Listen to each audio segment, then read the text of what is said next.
Stellar numbers from Safaricom half-year results, and we'll be having a conversation with the man at the helm, Dr. Peter Ndegwa, to unpack the numbers, how they're faring on even in Ethiopia, and much more. Let's get straight to the conversation.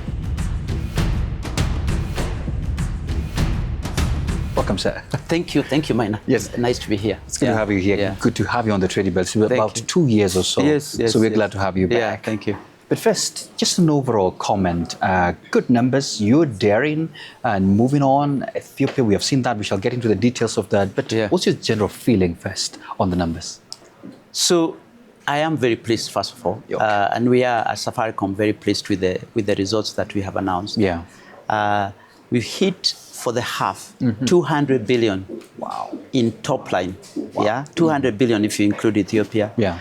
And that's 11.1% growth. On the back of another double digit last year. Absolutely. And then in bottom line, we are now we've gone up 52%. 52%, of course, a very strong Kenya business, which has delivered 22% growth in bottom line of a very big business. Yeah. And then now the reducing startup losses starting to come through as the business matures in Ethiopia.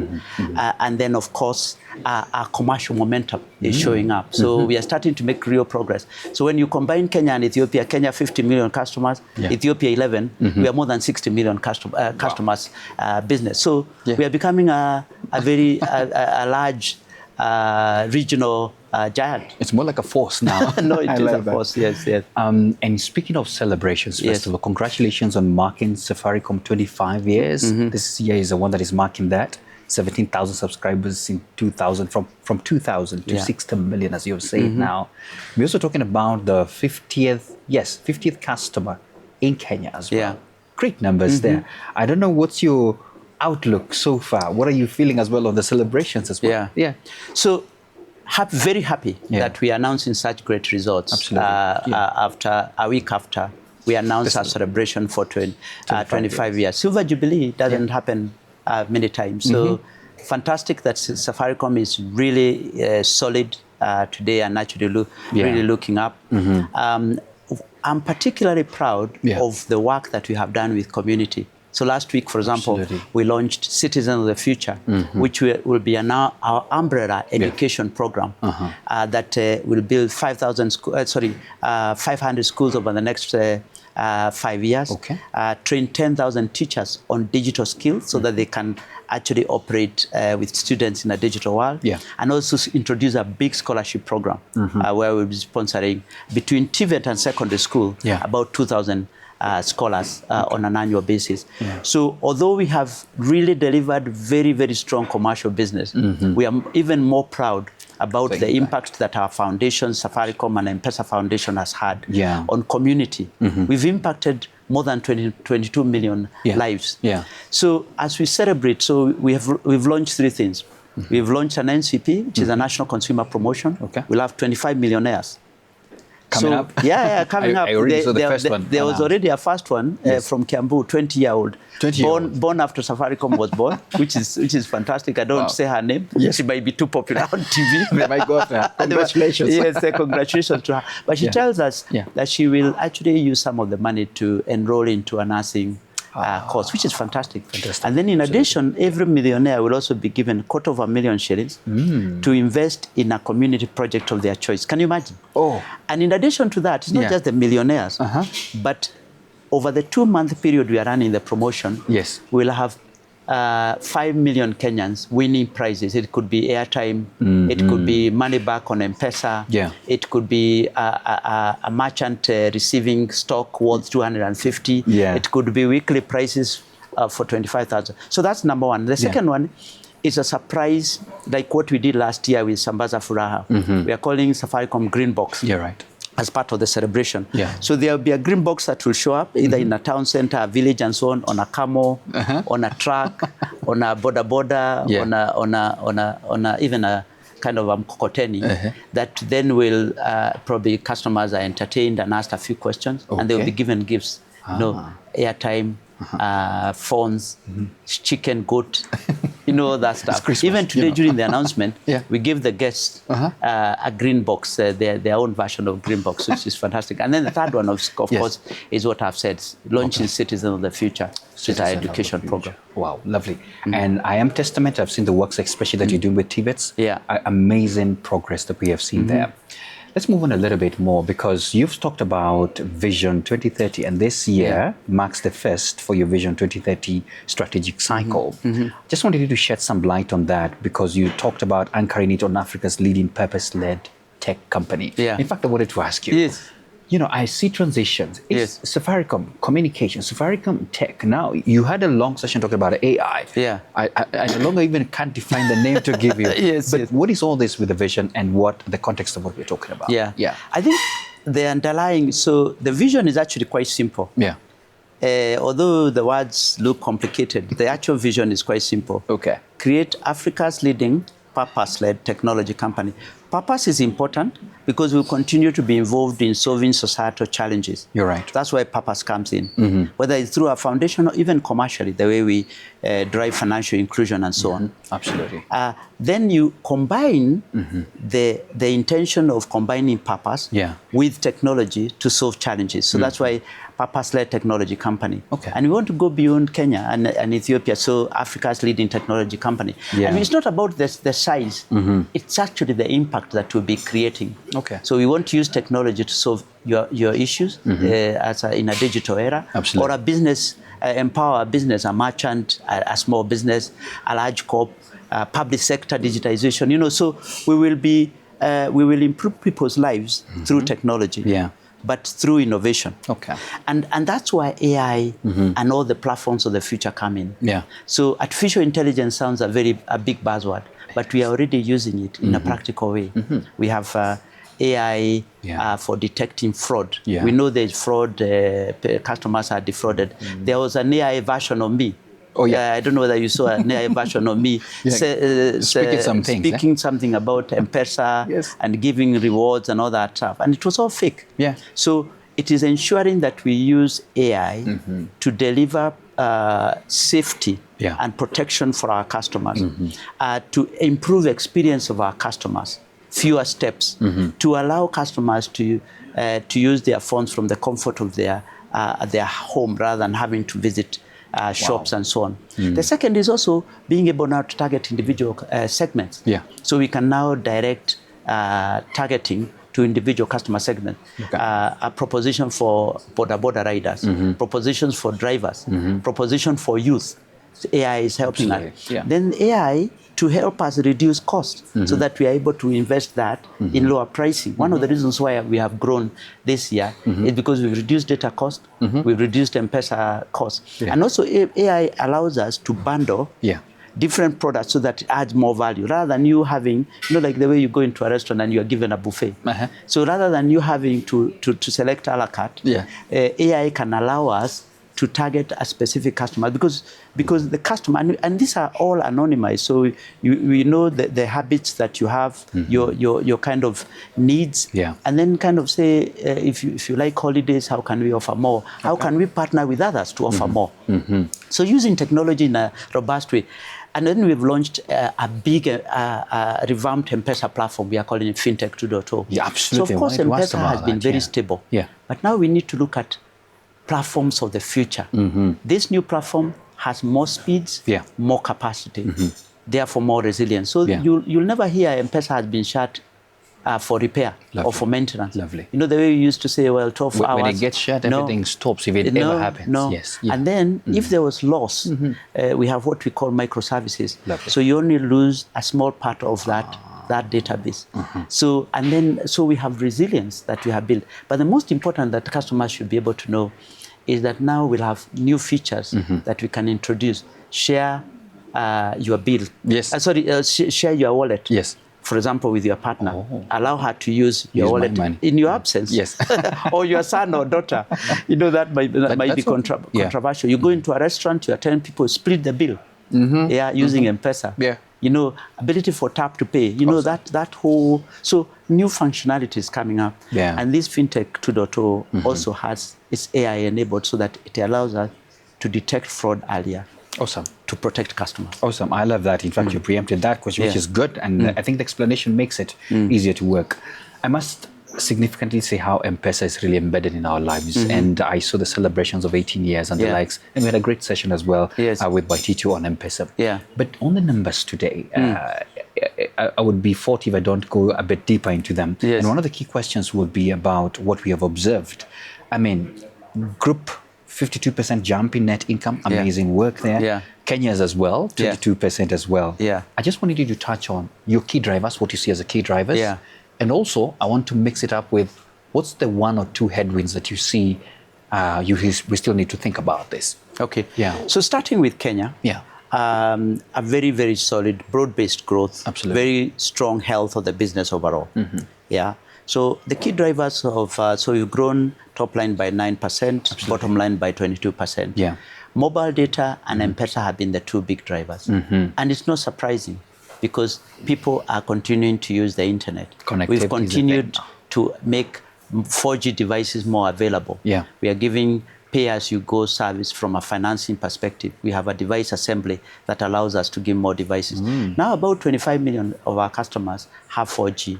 And therefore, but we need to see that go to the whole population in the next few years because everyone has to be able to access the internet. But mobile data will continue to grow as soon as we continue to offer 4G devices, propositions that are more affordable. I talked about AI and helping us target those propositions so that affordability is across all segments. So mobile data has grown 13%. Then of course, M-Pesa. M-Pesa we've grown customers, we've grown usage, we've grown usage in payments, in business payments, we've grown credit. Fuliza is back. Remember 2 years ago, we reduced prices of Fuliza. Now it's more affordable. Customers complained about limits. We've increased limits.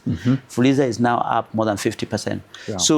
So we are seeing broad-based. And then we introduced investment. ZD is one of them. We introduced insurance.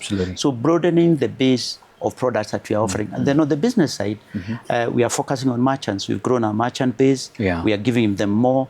And then we'll use the new platforms to enable that to happen. So Kenya has been driven by mobile data and M-Pesa. Our customers are actually voting with their feet. On Ethiopia, of course, now we've more than doubled our customer base to 11 million customers.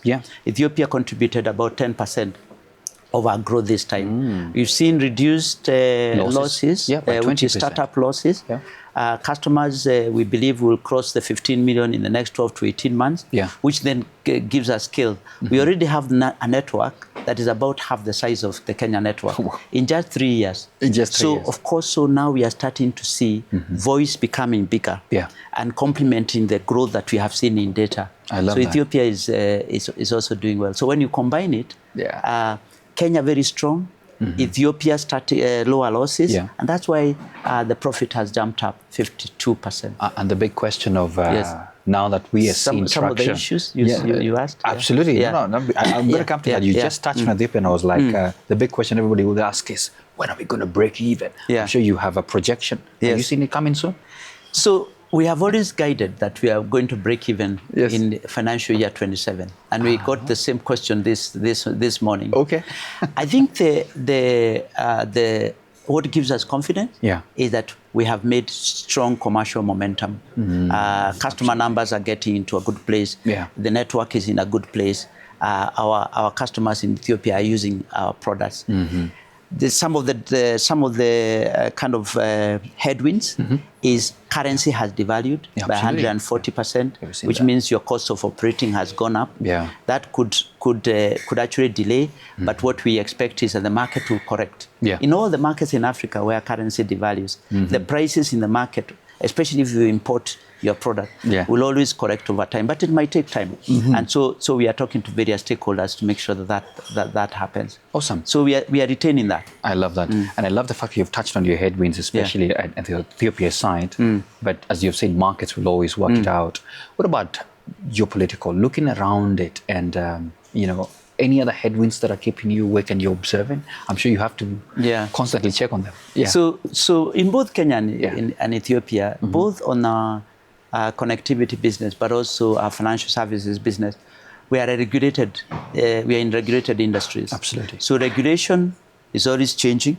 So we always have to watch how regulation is doing to make sure that it continues to fuel the industry, and working with regulators and stakeholders to make sure that the regulation is stable and allows us, or predictable, I should say, so that it allows the industry to develop, but in a stable and more and predictable way. And in Ethiopia, because we are new, is also ensuring that there's a level playing field within, so that the industry actually benefits. So that's one aspect of it. Then, of course, on the macroeconomic perspective, the global issues that affect, so like the wars in Ukraine and so on, some of the geopolitics affect the cost of doing business.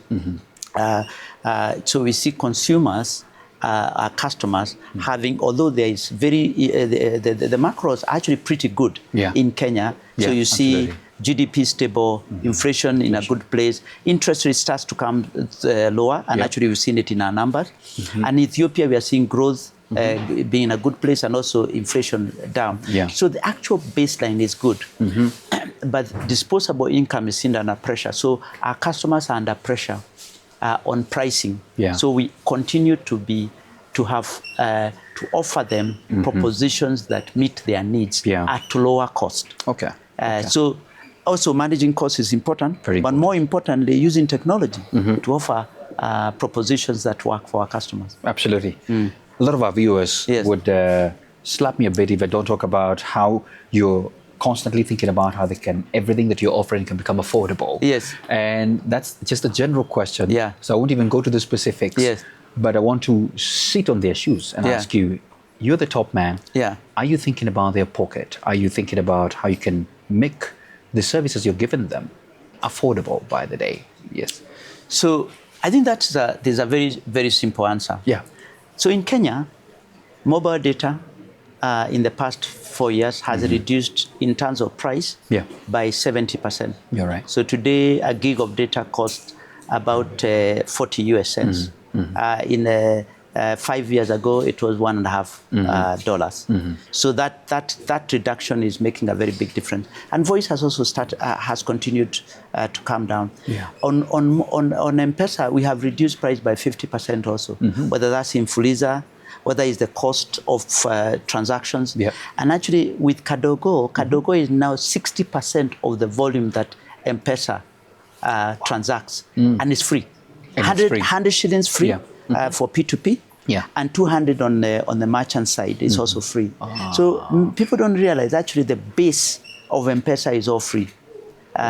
So that means that you may have 10 transactions, one may be chargeable, but maybe 9 are free. So if you're in matatus and all this, it's almost all that will be free. So that means we are continuing. And then with the AI and all these new platforms, it allows us to reduce costs. And that's why I said it's very important to use technology to reduce costs so that we give more value to our customers. And that's the way we are thinking about I was shocked to see the percentage of the Kadogo economy that moves around. Now, as we come to a close, Peter, one of the key things is that you cannot run away from the fact that you're a data company in a way as well. And we always want to assure that our people, and I love the fact that this context of AI, what you're doing as well, to as well address any fraud matters that may come by. We want to assure customers that our data, everything we're doing is safe. I'd like you to speak on that context. So there are two aspects of data. The first is that when we get data, we house it in a way that only the customer is able to access that data. And we prevent others, including employees, other than authorized, those who are authorized, for example, customer service, would have to see your data for them to serve you. But we have the right controls. So just to give people an indication, we process 150 million transactions of M-Pesa every day. If we were not protecting that data, there's no way it would be possible. First of all, for you to process that number of transactions, you have to have systems that are robust, scalable, and protected. And then you have to have controls internally that make sure that access to that data is protected. Yeah. And then we enable business. Remember, there's say 900,000 merchants, Deep and M-Pesa merchants, another 1.5 million what we call pochi customers. So all these businesses are relying on our ecosystem. Absolutely. So we have to protect and ensure that data governance is right. That's why we are upgrading our capacity on all our platforms. And then customers have the ability to actually ensure that their data is used well. What we find though, and actually that's why the fraudsters take advantage. In a digital era, and especially in the days of AI, there's a lot of fraudsters who could pretend that they are either Safaricom or they pretend they are Peter, my version of AI has come out of there. So there will be people who will posture as us, but we are not. So one of the ways we are using AI is to detect those and actually be able to use to provide a protective layer. Awesome. So that's one aspect. The second is to ensure that it is that your data is safe and secure, because there's always who can we give data to, and so on and so forth. Yeah. So it is ensuring that customers trust that when we have their data, it will not be misused by businesses, because, for example, there are people who will ask you to subscribe to something which you don't intend to subscribe. So we've spent a lot of time cleaning up that, asking customers again, are you sure you consented to subscribe into this? But even beyond that, ensuring that customers' data is fully secured. When we produce our sustainability report, we always talk about our own internal controls. And many times we do fire employees who are seen to misuse their access rights to data. So I want to reassure our customers we are doing a lot to make sure that that our systems are robust enough to keep your data safe and secure. And then we have enough controls and compliance processes that ensures that we keep your data confidential. Amazing. Finally, I come from the exchange, so you know I have shareholders who are watching. I have people who constantly check in the health of their company. That's true. And you're the man at the captain of this. What's your word for them?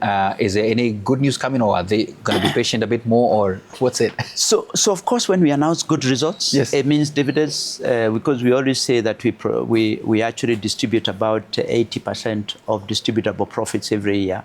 So, and we normally would have an interim and a full year.